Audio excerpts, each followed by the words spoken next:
ନମସ୍କାର ସାଙ୍ଗମାନେ। ଆଜି ମୁଁ ଆସିଛି ମୀନା ବଜାର ବୁଲିବାକୁ। ଆମର ଘର ପାଖରେ ବ୍ରାହ୍ମଣ ଝରଲ ଗୋଟେ ଜାଗା ଅଛି, ସେଠି ମୀନା ବଜାର ପଡ଼ିଛି। ଦେଖନ୍ତୁ କେତେ ଭଳିକି ଭଳି ସବୁ ଦୋକାନ ବଜାର ପଡ଼ିଛି, ଦୋଳି ଲାଇଟ୍ ସବୁ ବଢ଼ିଆ ଲାଗୁଛି। ଦେଖନ୍ତୁ ମୁଁ ଗୋଟେ ଜାଗାରେ ଛିଡ଼ା ହେଇକି ମୁଁ ମୋର ସପିଂ କରିବାରେ ବ୍ୟସ୍ତ ଅଛି। ମୋ ହଜବେଣ୍ଡ ସବୁ ଦେଖୁଛନ୍ତି, କହିଲେ ତୁ କ'ଣ କରୁଛୁ? ମୁଁ କହିଲି ମୁଁ ଟିକେ ଏଇଠୁ ଆସୁଛି କହିକି ଆସିକି ଦୋକାନରେ ଛିଡ଼ା ହେଇଛି। ତ ସେ ଯାଇକି ମୋ ପଛ ଆଡ଼ୁ ଦେଖୁଛନ୍ତି କି କ'ଣ ଗୋଟିଏ ଜାଗାରେ ଏତେ ସମୟ ହେଲା ଛିଡ଼ା ହେଇଛି। ଦେଖନ୍ତୁ ମୋ ପୁଅର ଜିଦି କେମିତି। ଓଃ, ମୁଁ ଚିନ୍ତା କରୁଛି କ'ଣ ନେବି ବୋଲି।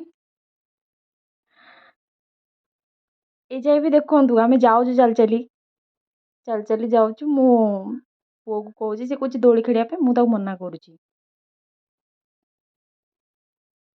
ଏମିତି ଭଲ ପାଇବା ଆଉ ସପୋର୍ଟ ମୋତେ ଦେଉଥାନ୍ତୁ।